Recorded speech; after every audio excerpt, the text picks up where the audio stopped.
अस्सलामुअलैकुम। Face to face with Ayesha Bakhsh में आपको खुशामदीद कहेंगे। हमेशा देर कर देता हूँ मैं हर काम करने में।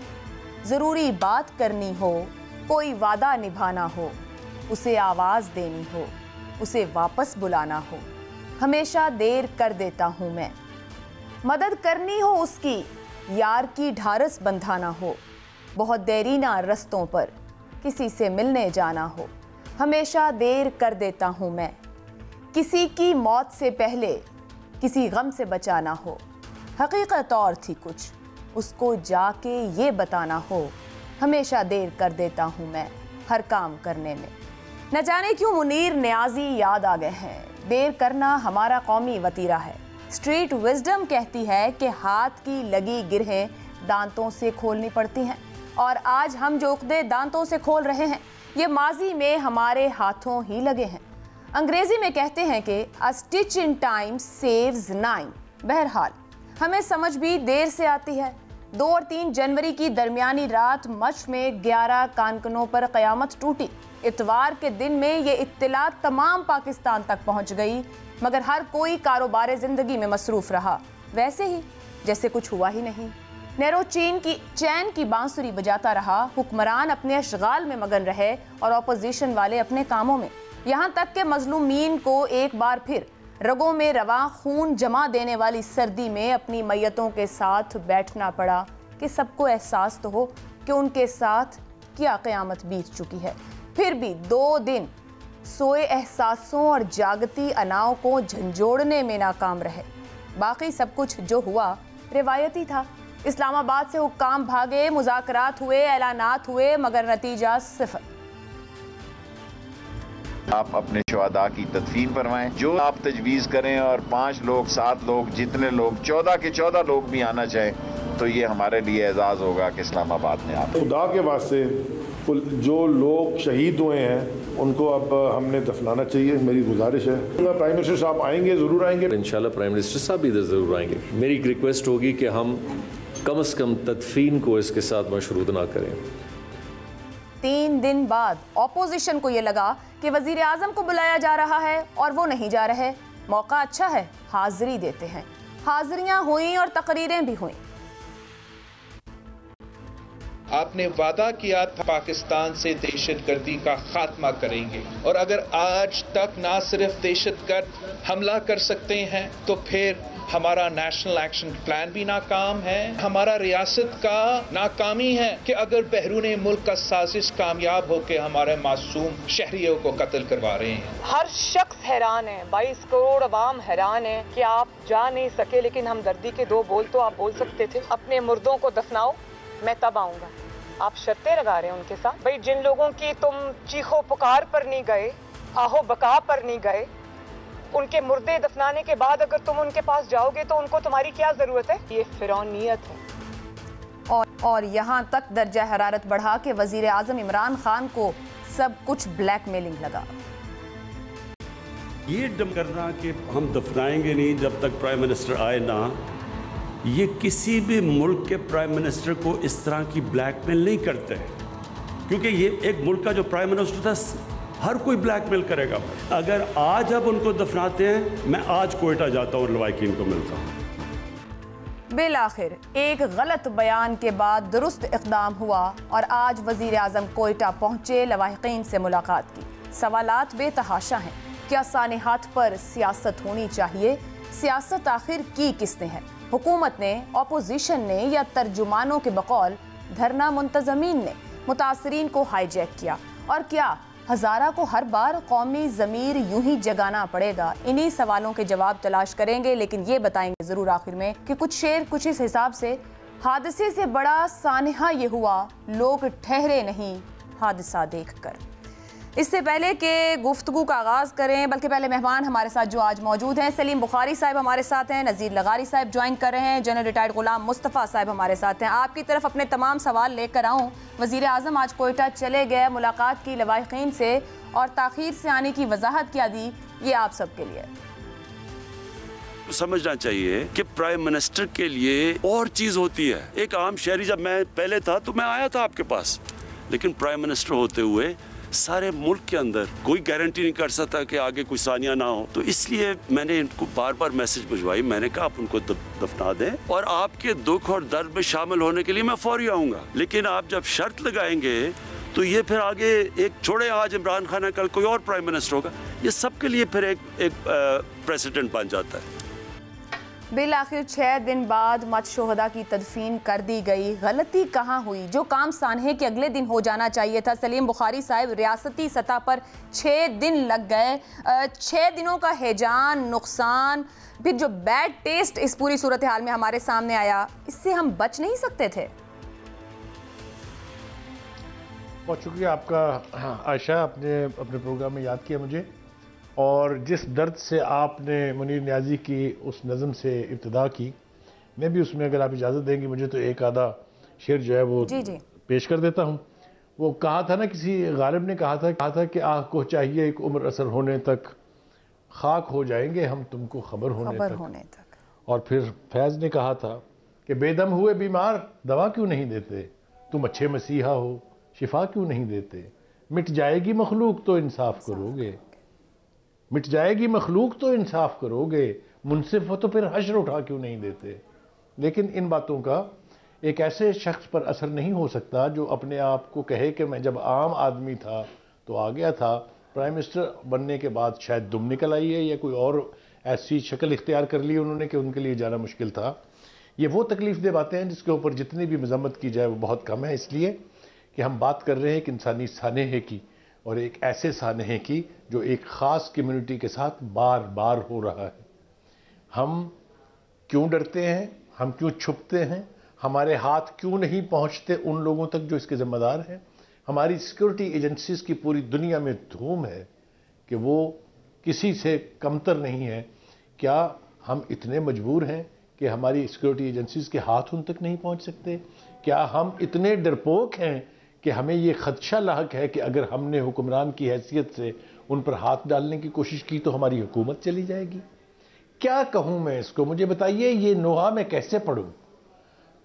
दो बातें बहुत ही काबिल मजम्मत हैं। एक तो ये कि जिस तरीके से प्राइम मिनिस्टर साहब ने इसको हैंडल किया, जिस तरीके से उन्होंने इसको रिस्पॉन्ड किया, अपने उन तमाम तर मशीरों की बातें सुन सुन के। मैं जानता हूं इमरान खान साहब को, आज से नहीं 35 साल से फर्स्ट नेम बेसिस पर हम एक दूसरे को पुकारते थे। वो खुद ऐसे इंसान नहीं हैं, लेकिन वो वल्नरेबल हैं ऐसे लोगों की एडवाइस पर जो हार्टलेस हैं, जिनके दिल में किसी का दर्द नहीं है, बल्कि मैं तो यहाँ तक कहूँगा मुझे लगता है वो यहाँ के है ही नहीं, इसलिए कि वो यहाँ के लोगों की, यहाँ के सानेहात के ऊपर वो दुख और वो यानी रिकत फील ही नहीं कर सकते। दूसरी बात देखिए, ये वाकया जैसा मैंने कहा पहले भी कई बार हुआ, कभी तो यूसुफ रज़ा गिलानी पहुंचे वहाँ, कभी राजा परवेज़ अशरफ पहुंचे, ये भी प्राइम मिनिस्टर ही थे, हत्ता के चीफ ऑफ आर्मी स्टाफ जो थे वो खुद भी पहुंचे वहाँ पर। एक तरफ तो रिस्पॉन्ड हमें ये दिखाई देता है उन हुकूमतों का जिन्हें इमरान खान साहब चोर कहते हैं, डाकू कहते हैं, लेकिन अपना उनका रवैया क्या रहा है, अब तो मास्टर हो गए हैं यू टर्न के। उन्होंने डायरेक्टली कहा कि आपका ये मुतालबा कि प्राइम मिनिस्टर आए ये ब्लैकमेल है, मैं इस ब्लैकमेल में नहीं आऊंगा। अब वो कहते हैं मैंने तो वो पीडीएम को कहा था, खुदा के वास्ते इल्तिजा तो आपके आने की वो कर रहे थे, पीडीएम ने तो फायदा उठाया जो मौका मिला उन्हें। उन्होंने देखा जब प्राइम मिनिस्टर नहीं जा रहे हैं तो वो भी अपना लुच तलने के लिए पहुंच गए वहां पर। तो प्राइम मिनिस्टर साहब खुदा के वास्ते इंसान बनिए, इंसानों की तरह सोचिए। रियासत मां होती है अवाम की, अवाम का दर्द जो अगर आप बांट नहीं सकते तो उसमें इजाफे का बायस तो न बने खुदारा। मैं फिर आपसे कहूंगा जी बुखारी साहब, जी प्लीज मैं इसी बात को आगे लेके जाना चाहूंगी। जो अभी आपने ब्लैकमेलिंग की भी बात की, आज आगा रजा साहब जो वहां पर मौजूद थे वजीर आजम से मुलाकात के बाद, उन्होंने क्या कहा, वजीर आजम साहब की भी गुफ्तगू जिसका आपने हवाला दी, दोनों सुनिए फिर मैं इस सवाल को आगे बढ़ाती। ये डिमांड करना कि हम दफनाएंगे नहीं जब तक प्राइम मिनिस्टर आए ना, ये किसी भी मुल्क के प्राइम मिनिस्टर को इस तरह की ब्लैकमेल नहीं करते, क्योंकि ये एक मुल्क का जो प्राइम मिनिस्टर था हर कोई ब्लैकमेल करेगा। हमने एहतजाज रिकॉर्ड करवाया कि आपके मुंह से ये बात अच्छी नहीं लगती, आपको ये बात आपने कैसे कही, तो फिर उन्होंने क्लेरिफिकेशन दी कि ये बात उन्होंने उन एलिमेंट्स के लिए कही थी, किसी और के लिए जो कि स्टेज पे आए थे और हमारे स्टेज को इस्तेमाल करने की कोशिश की थी। यानी मैं खुल के बताऊं कि पीडीएम के जो लीडर्स आए थे उन्होंने कहा कि मैंने उनके लिए ये कहा है, आप लोगों के लिए। अगर मैं कहता होता तो आपके दरमियान अभी मौजूद ना होता। लगारी साहब, ये गुफ्तगू आपने सुनी, क्या ये वजाहत काफ़ी है, तसल्ली बख्श है जो कुछ हुआ? और उन्होंने वजाहत भी उनसे दिलवाई है जो मुतासरीन हैं और जिस सानहे के जो इस सानहे से बराह रास्त मुतासर हुए हैं, ये उनकी तरफ से दिलवाई गई है। ये पूरा एक ड्रामा अच्छा स्टेज किया गया है, जिस तरह से ये मुलाकात हुई है और जिस तरह से मुलाकात के पहले हालात हुए हैं। पाकिस्तान में बहुत कुछ होता रहा है। मैं बहुत दुख से कहता हूँ, बहुत ही तकलीफ़ से कहता हूँ कि बंगाली को इसलिए मारा गया कि वो बंगाली था, सिंधी को इसलिए मारा जाता रहा है कि वो सिंधी है। यानी ये नहीं स्टेट नहीं मार रही थी, लोग मार रहे थे, एक दूसरे को मार रहे थे। अच्छा, उसके बाद ऐसा होता रहा है कि पंजाबी को इसलिए मारा गया कि वो पंजाबी था, और बलोच को इसलिए मारा गया कि वो बलोच था, उर्दू बोलने वाले को इसलिए मारा गया कि वो उर्दू बोलने वाला था। यानी लोगों को उनकी आइडेंटिटी की बुनियाद पर मारा गया, लेकिन ये पता था कि इनमें से किसी भी आबादी को वाइप आउट नहीं किया जा सकता। बंगाली अलग हो गए और बाकी लोग जो हैं वो अपने अपने लिए अपनी अपने तरफ से वो एक डिटरेंट रहे हैं, चूँकि आबादियाँ बहुत ज़्यादा थी इसलिए उनकी नस्ल कुशी नहीं हो सकती। हज़ारा कम तादाद में है और इनकी बाकायदा ये जिस कदर तवातुर से 22 साल से ये वाक़यात हो रहे हैं, तो लगता यह है कि नस्ल कुशी की तरफ जा रहे हैं। और अगर किसी नस्ल को तबाह किया जा रहा हो, एलिमिनेट किया जा रहा हो, बेदर्दी से, सफाकी से, बेरहमी से अगर उसको निशाना बनाया जा रहा हो, तो वो किससे रेमेडी मांगेगा? रेमेडी तो ज़ाहिर स्टेट से मांगेगा, रियासत से मांगेगा, और रियासत से जाकर दस्त बस्ता या एहतजाज करके या प्रोटेस्ट करके या कोई भी तरीका अख्तियार करके वो रियासत से इंसाफ मांगेगा, या कम से कम तहफ़्फ़ुज़ तो मांगेगा ना। दुरुस्त। एक तो ये कि हमारे यहाँ इंसाफ हमेशा नापैद रहा है, हमने बहुत सी चीज़ों को छोड़ दिया, हम उन पर बात भी नहीं करते हैं जिन चीज़ों का जानना हम सब के लिए ज़रूरी था। हम बहुत चीज़ों को नहीं जान पाए हैं, लेकिन जहाँ पर जिन लोगों की नस्ल कुशी हो रही है और मुसलसल हो रही है, उन लोगों का ये एहतजाज था कि वज़ीर आज़म आ जाएं तो हम अपने जो मरहूमीन हैं इनकी तदफीन कर देंगे। तो ये इतनी बड़ी बात नहीं थी, मेरे ख्याल में मसला ही नहीं था ना। अच्छा, अगर कोयटा से रवाना हो, अपना इस्लामाबाद से रवाना होकर कोयटा आ जाते तो क्या हो जाता? कोयटा में जाकर गवर्नर हाउस में बैठ जाते तो क्या होता? कोयटा में इसी जगह पर जहाँ पर ये मीटिंग हुई है, यहाँ पर आकर कहते कि भाई ठीक है आ जाएं, यहाँ मुलाकात करते हैं और आपसे बात करते हैं, वो क्या होता? ये सारा कुछ जो है असल में वो किसी खौफ में मुब्तला थे कि शायद बहुत ज़्यादा बदमज़गी होगी या वज़ीर आज़म के मनसब का, इनको वज़ीर आज़म के मनसब का बहुत एहसास है।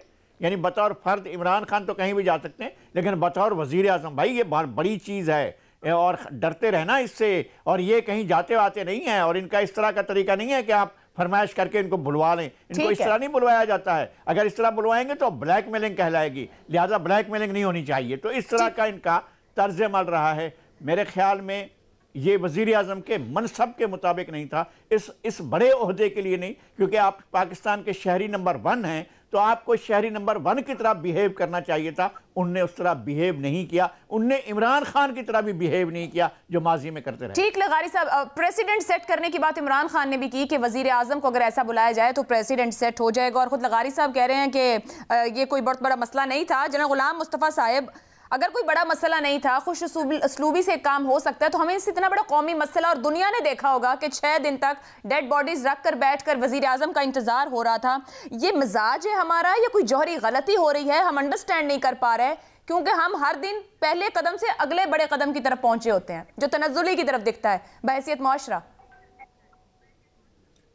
देखिए, मेरा अपना जो ज़ाती नुक्ता नज़र तो ये है कि वज़ीर आज़म को जब इत्तला मिली थी 2 और 3 की शब को ये हादसा हुआ, तो अगले दिन उनको वहाँ चले जाना चाहिए था। बहरहाल वो नहीं गए, बहुत सारी बातें हो रही हैं, इस पर तो बहस चलती रहेगी। इस हादसे की नौइयत शायद हम सही तरीके से समझ नहीं रहे उसको। देखिए, पाकिस्तान में तकरीबन 80,000 से ज़्यादा शहादतें हो चुकी हैं दहशतगर्दी के नज़र। हमारे बच्चे, हमारी बहनें, माएँ सब कुर्बान हुए इसके ऊपर। उस तनाजुर में देखें तो मैं बड़ी क्लोज सी बात कर रहा हूं कि 11 अफराद की शहादत शायद इतनी बड़ी नहीं लगती होगी, लेकिन जब आप इसको माइनॉरिटी देखिए तो आप नजर आपको ये आता है कि बलूचिस्तान में बैठकर, खास तौर पे बलूचिस्तान में बैठकर, जिसके बारे में हम बार बार ये कह चुके हैं कि बलूचिस्तान को डिस्टेबलाइज करने के लिए दुश्मन पूरी कुव्वत से लगा हुआ है, और मोदी साहब ने 2015 से बाकायदा ऐलान करके रखा हुआ है इस चीज का, डोवल साहब बार बार कह चुके हैं। तो उस तनाजुर में आप देखते हैं तो फिर आपको नजर आता है कि सेंसिटिविटी कुछ और है इसकी। फिर जो आपकी बहुत बड़ी फॉल्ट लाइन है, जो आपके आपस में जो फिरकावारियत की वजह से आपके दरमियान जो फासले हैं, ये उस खलीज को और वाज़े बड़ा करने की एक बहुत बड़ी कोशिश थी। अगर आप दुश्मनों को इस तरीके से स्पेस देते रहेंगे और इस किस्म की खलीज को और बड़ा करने की इजाजत देते रहेंगे तो कौमी यकजहती जो वज़ीर आज़म का सबसे बड़ी जिम्मेदारी होनी चाहिए, वहां पे मैं देखता हूं कि वज़ीर आज़म ने अपनी जिम्मेदारी का एहसास नहीं किया। नंबर 2, ये जो हमारे बच्चे शहीद हुए हैं, ये वो लोग हैं जो इंतहाई मेहनती हैं। पाकिस्तान को उन्होंने बहुत कुछ दिया है, जबरदस्त किस्म के स्पोर्ट्समैन दिए उन्होंने पाकिस्तान को, बहुत अच्छे सोल्जर्स दिए हैं, बड़े अच्छे ट्रेडर्स दिए हैं, बड़े अच्छे आलिम दिए हैं लोगों को। हम ऐसे जो माइनॉरिटी है उसको इस तरह अनसेफ कर रहे हैं, इस तरीके से उनको जो एक एहसास होना चाहिए, उनको वो एहसास नहीं है कि हम इस मुल्क के शहरी हैं और हमारी हिफाजत इस स्टेट की जिम्मेदारी है, और स्टेट अपनी जिम्मेदारियों में पूरी नहीं उतरी।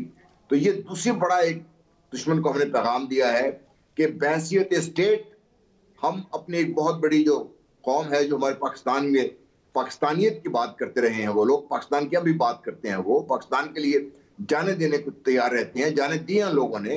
तो उनको अगर हम इस तरीके से पामाल होने देंगे उनके एहसासात को, तो स्टेट की जो फेलर है तफरकाबाजी के बाद, ये बहुत बड़ा फेलर स्टेट का सामने आएगा। इसमें ये भी मेरे वज़ीर आज़म को एहसास होना चाहिए था।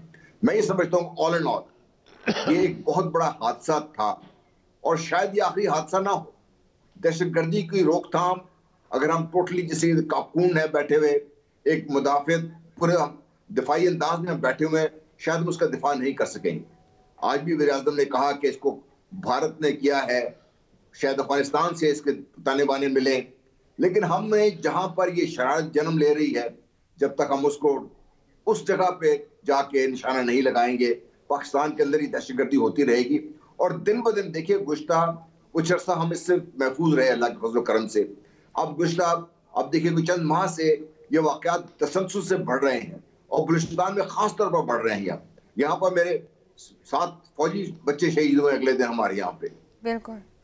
इसमें हम उसको सियासत में लाने के बजाय जो इसके सही मसाइल हैं, जो ये चीज निशानदही कर रहे हैं जहां पर हमारी स्टेट की कमजोरी है, हमें उसको जब तक बाकायदा एड्रेस नहीं करेंगे फोकस में लाकर, आप तकरीरें जो मर्जी कर लें, चाहे वो पीडीएम हो चाहे कोई और हो, आपका मसला हल नहीं होगा। जनाब गुलाम मुस्तफा साहब, एक ब्रेक लेना है मुझे। आपने जो सवाल यहाँ उठाए हैं, कुछ इस किस्म की गुफ्तगू वजीर आजम इमरान ने भी की है, और जब आप स्टेट रिस्पॉन्सिबिलिटी की बात कर रहे हैं, दुश्मन से लड़ने के लिए हमें बीइंग नेशन इकट्ठा होना है। अगर सोसाइटी पोलराइज्ड होगी तो हमें उस हिकमत अमली पर बात करने की जरूरत है कि हम क्यों इकट्ठे होकर इससे नहीं लड़ सकते, मसाइल के सामने हल क्या है और सियासत कौन कौन कर रहा है। एक ब्रेक के बाद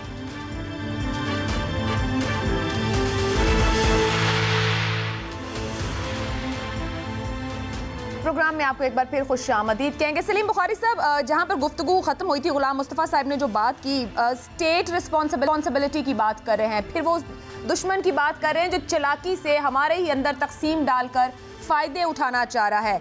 तो हमें क्या उनसा रास्ता लेने की जरूरत है? हमारी कोई वाज़ेह स्ट्रेटेजी है, या हम खुद ब खुद अपने अंदर इतना पोलराइज हो रहे हैं, हर एक की अपनी इतनी महम है, इतने अहम मामले पर, इतने अफसोसनाक वाक़े पर भी सियासत हो जाती है, और इल्ज़ाम हर कोई दूसरे पर रख रहा है कि वो सियासत कर रहा है, फलां सियासत कर रहा है, ये सियासत कर रहा है, मैं बड़ा हमदर्द हूँ।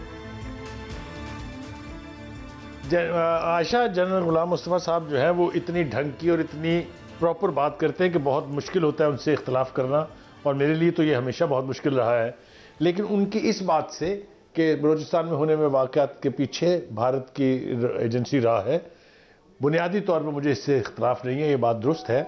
लेकिन मेरा सबसे बड़ा पॉइंट ये है कि वो रॉ फंडिंग कर रही होगी असला दे रही होगी, लेकिन ये जो एक्सिक्यूट कर रहे हैं, जो ऑपरेटर्स हैं, ये तो मकामी लोग हैं और हमें पता है कहां हैं वो। मैं गारंटी के साथ कह सकता हूं कि हमारी एजेंसीज को पता है कि वो कहां हैं। हम उन पर हाथ क्यों नहीं डाल रहे हैं, ये सवाल तो मैं उसी प्राइम मिनिस्टर के लिए छोड़ता हूं जो हमेशा देर कर देता है हर एक काम करने में। कि खुदा के लिए आप अपनी सिक्योरिटी एजेंसीज के साथ बैठिए, खुदा के लिए ये जो ब्लीडिंग वूंड है हमारा, इसको हमेशा के लिए आप खत्म कर दीजिए, वरना तो हम ना कहीं फारिस साहब, उन वजीर आज़म को तो खुद 5 दिन सिक्योरिटी का मसला दरपेश रहा, वो खुद नहीं जा सके वहां पर, ये पता करने में कई महीने न लगे। वजह आपको बताता हूं, देखिए मेरी बात सुनिए, मैं आपको उसकी वजह बताता हूं। हमारे सोशल मीडिया पर भी 1-2 चैनल पर भी ये खबर चली थी कि दाइश ने इसकी जिम्मेदारी कबूल कर ली है। दाइश एक खौफनाक ऑर्गेनाइजेशन है, इसमें कोई दो राय नहीं है, लेकिन स्टेट नहीं डरा करती कभी भी। स्टेट का प्राइम मिनिस्टर नहीं डरता उससे, इसलिए कि उसकी कमांड पर हैं वो सारी सिक्योरिटी एजेंसीज जो उसको प्रोटेक्शन दे सकती हैं। और हमारे मुल्क में अभी ये नौबत नहीं आई है कि हमारी आर्म फोर्सेस हमारे प्राइम मिनिस्टर को प्रोटेक्ट न कर सकें। ये उसके अंदर बैठा हुआ वही जिद्दी बच्चा है जो एक दफा ना कर दे तो फिर वो ना है। ये तो अब किसने कराई है हाँ उनसे, और वहां किसने भेजा है, ना ही मेरा मुंह खुलवाएं तो बहुत बेहतर है। सर बता दें, हमारे इल्म में भी कोई इजाफा कर दें। आ रहा हूं उस तरफ आ रहा हूं। अल्लाह ना करे, अल्लाह ना करे, अल्लाह ना करे ऐसा कोई वाकया हो, अगर हुआ तो लोग मुतालबा करेंगे जनाब चीफ ऑफ आर्मी स्टाफ साहब, जरा प्राइम मिनिस्टर साहब को तो भिजवा दीजिए। ये बहुत सीरियस एस्पर्शन है जो बात मैं कह रहा हूं, ये कोई काबिल तहसीन नहीं है, ये बहुत खौफनाक बात है। That means he is a robot. If he is a robot then he should not be the prime minister. ये ना कहें भाई, मैं जिम्मेदारी से कह रहा हूं। मैं सर उन्होंने आज जब खवातीन से गुफ्तगू की वहां बुखारी साहब, तो उन्होंने कहा कि वो सब मतलब मैं करके कह रहे थे कि मैं उन्हीं को कोट करूंगी कि मैं सब जानता हूं, मुझे सब पता है, मेरी सब मामलात पर नजर थी, मैंने वुज़रा को भी भेजा, मैं एक एक बात से आगाह हूं, मैं पिछले 20 साल की आपकी तारीख जानता हूं, मैं वाहिद लीडर हूं जो आप लोगों के पास हर उन हालात में आया हूं जब कोई और नहीं आया। तो he is well aware of everything, जो कुछ भी हज़ारा कम्युनिटी के साथ हो रहा है, पीछे कहां सिरे जाते हैं। आयशा बात बढ़ जाएगी, आप मुझे प्रोवोक कर रहे हैं कि मैं वहां तक पहुंचूं। नहीं, मैं बुखारी साहब आपको प्रोवोक नहीं कर रही, मैं तो कोट कर रही हूं प्राइम मिनिस्टर ऑफ पाकिस्तान। उनके ये कहने से कि मुझसे कोई मांगता इस्तीफा मैं उसको सैक कर देता, मुझे सारे मेरे नीचे हैं, ये वो सारी दीवाने की बड़े हैं जिसका कोई मतलब नहीं है। तो ये जो मैं है ना, ये बेमानी सी मैं है। उनको जब किसी चीज की समझ नहीं आती ना, तो फिर वो उस वक्त अपनी विजडम बगाड़ने बैठ जाते हैं। अच्छा चले, प्राइम मिनिस्टर साहब के लिए ये बहुत बड़ा धचका है। मेरी आखिरी बात सुन लीजिए, उनका ये फेलियर जो है ये बहुत बड़ा धचका है उनके पर्सनैलिटी को भी, उनके ऑफिस को भी, और उनके फ्यूचर के लिए भी। मैं रिकॉर्ड पे ये बात कह रहा हूं, I will quote you one day in your programme. मैं लगारी साहब माजरत, मैं आपकी तरफ आती हूँ। मैं जरा साहब एक तो कमेंट कीजिएगा, जो अभी सलीम बुखारी साहब बहुत बड़ी बातें यहाँ पे कह रहे हैं और साथ ही वो फेलियर की बात कर रहे हैं। अब ये किसका फेलियर है, गवर्नमेंट का, स्टेट का? आखिर कहीं ना कहीं तो पाकिस्तान रिप्रेजेंट होगा, और जब इस वाक़े पे बात होगी तो हम सब पर बात होगी।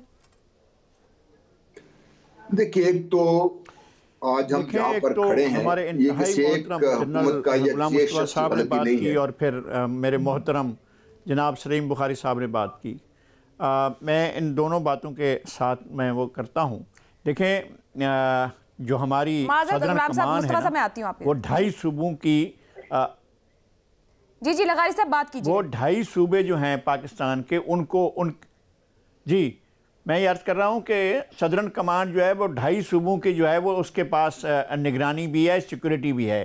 देखें, बलूचिस्तान उसके पास है और कोर कमांडर कराची भी सदरन कमान में है, और कोर कमांडर मुल्तान यानी सरायकी सूबा जो है वो भी इनकी कमान में है। मुल्तान डिवीज़न और मुल्तान का कोर कमांडर और भावलपुर कोर जो है उनको भी सदरन कमांड देखती है। अच्छा, इतनी बड़ी कमांड मौजूद है, नंबर 1, और वहाँ हेडक्वार्टर जो है वो कोयटा में है, और वहाँ पर FC मौजूद है, वहाँ पर जो है लेवीज़ मौजूद है, वहाँ पर पुलिस मौजूद है, वहाँ पर BMP मौजूद है, बॉर्डर मिलिट्री पुलिस मौजूद है, और वहाँ पर सिक्योरिटी इदारे मौजूद हैं। एक बहुत बड़ा हमारा अपना नेटवर्क मौजूद है, सिक्योरिटी के इदारों का नेटवर्क मौजूद है।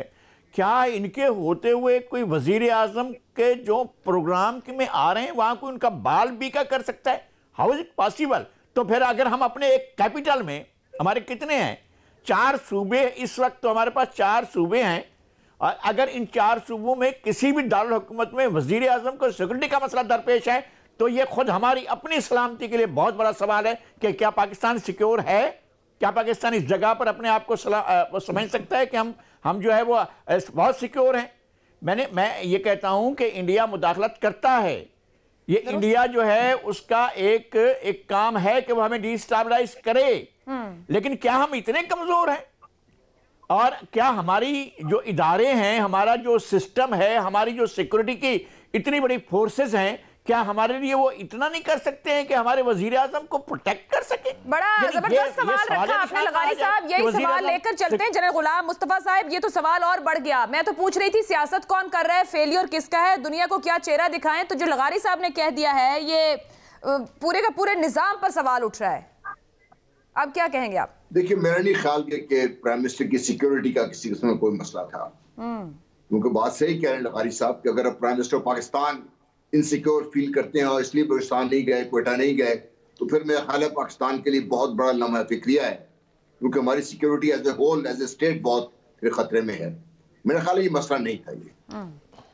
पर देखिए, मैं जो बात करूँ ना, वो उसको हम जरा एक और नजर से भी देखिए कि आपके जो जहाँ पे हम खड़े हैं इस वक्त, बहसीत मजमूई, बहसीत कौम, बहसीत स्टेट, मुसलसल जो हमारी, आप जो भी कह लीजिए, गलतियां कह लीजिए, उसका नतीजा ये है कि आज हम यहाँ पर खड़े हैं और यहाँ से आगे निकलने का रास्ता सोचने के बजाय हम एक दूसरे पर इल्जाम तराशी कर रहे हैं।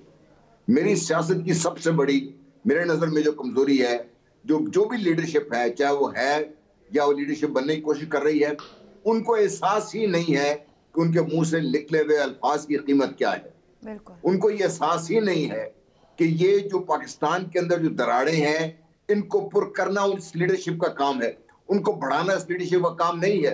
ये जो गलतियां मुसलसल हम करते रहे हैं, वो गलतियों का आज नतीजा है। हमें उस गलतियों के एहसास करके अपने आप को असर नौ तरतीब देने वाली बात है ये। हम उस तरह बात करने को तैयार ही नहीं है इसमें। वो चाहे हुकूमत में ले लीजिए, चाहे आप अपोजिशन को ले लीजिए, आप मरीम बीबी की बात सुन ले, बिलावल की बात सुन ले, बात हम कर क्या रहे हैं?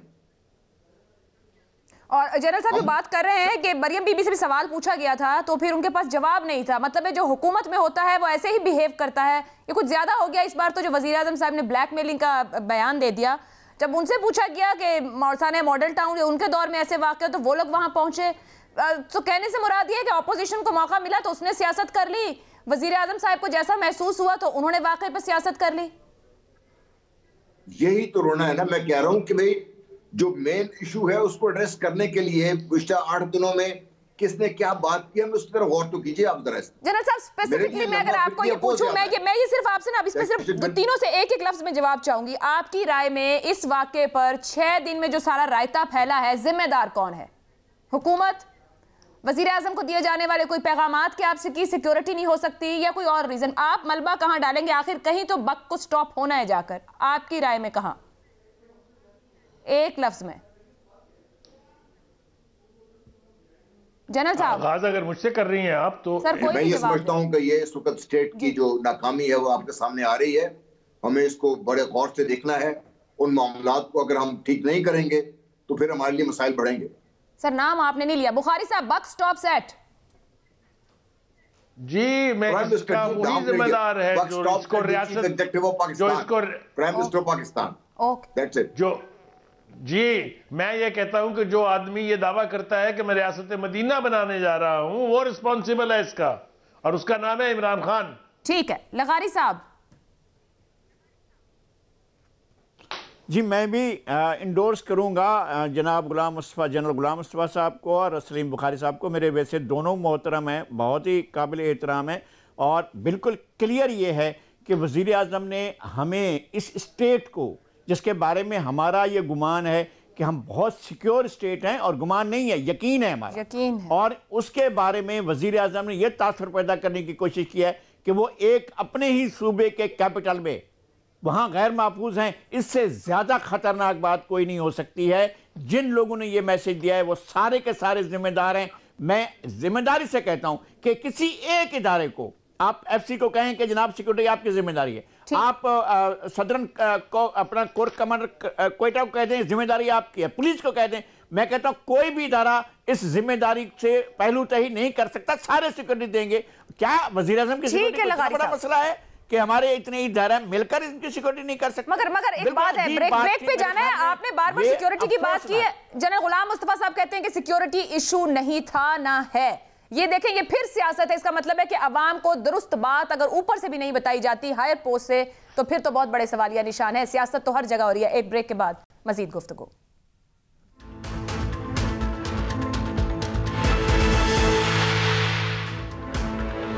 प्रोग्राम के आखिरी हिस्से में खुशामदीद कहेंगे। सानहे पर सियासत किसने की? चारों जानिब से एक दूसरे पर उंगलियां और इल्जामात। कोई कहता है सिक्योरिटी के मामला, 5 दिन वुज़रा और मुशीर ये बताते रहे और फिर वज़ीर आज़म ने एक और ही बात कर दी। मैं बिल्कुल आखिरी हिस्से में, बुखारी साहब, सोल्यूशन क्या है? किस तरीके से कोर्स करेक्शन हो सकता है? यहाँ सारे के सारे मामला सोशल मीडिया, डिजिटल मीडिया और बयानात के जरिए चलाए जा रहे हैं।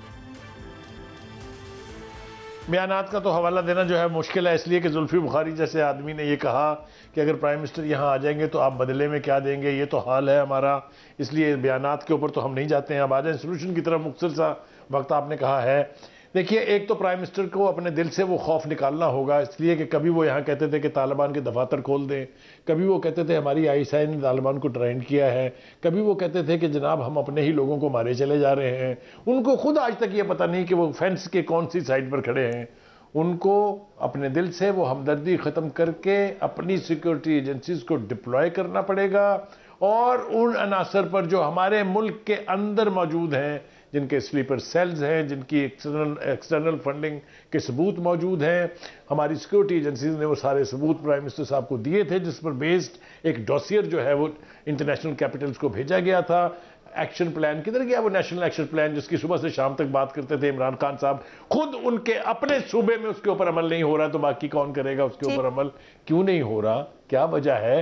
वो तो फौज ने खुद बना के दिया था इनको कि खुदा के लिए सिविलियन गवर्नमेंट जो है अपना रोल अदा करें तो हम दुनिया का कोई भी काम कर सकते हैं। Then who is failing? Again the state and the prime minister. लगारी साहब, बिलावल भुट्टो ने भी नैप के फेलियर की बात की थी कि किस तरह मामलात बेहतरी की तरफ, क्या आइंदा खुदा ना खास्ता अगर ऐसा वाकया हो जाए तो क्या रद्द-ए-अमल होना चाहिए हुकूमत का, रियासत का?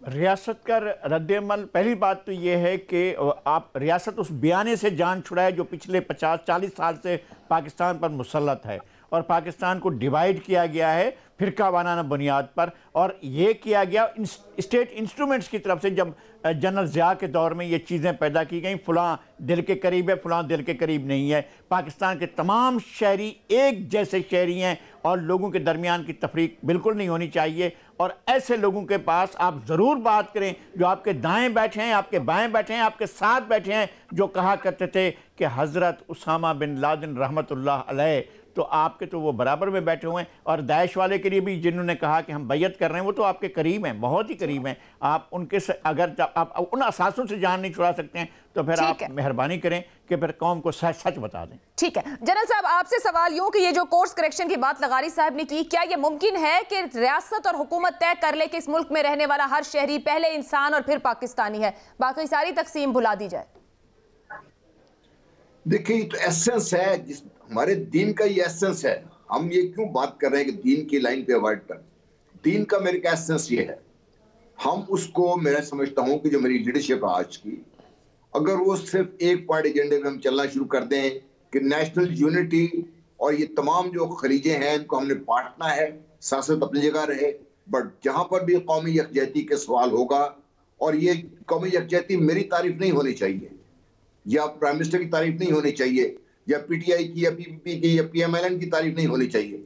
नेशनल यूनिटी का जो भी मेजर आपने लेने हैं और ये इसको लीड करना पड़ेगा, लीडर ऑफ द नेशन जिस वक्त है हमारे प्राइम मिनिस्टर साहब, उसको लीड करना पड़ेगा, वरना ये मसाइल हमारे हैं, ये बढ़ेंगे, कम नहीं हो सकते इससे। दुरुस्त। बहुत बहुत शुक्रिया आप तीनों मेहमानों का। मुझे इजाजत दीजिए फैज।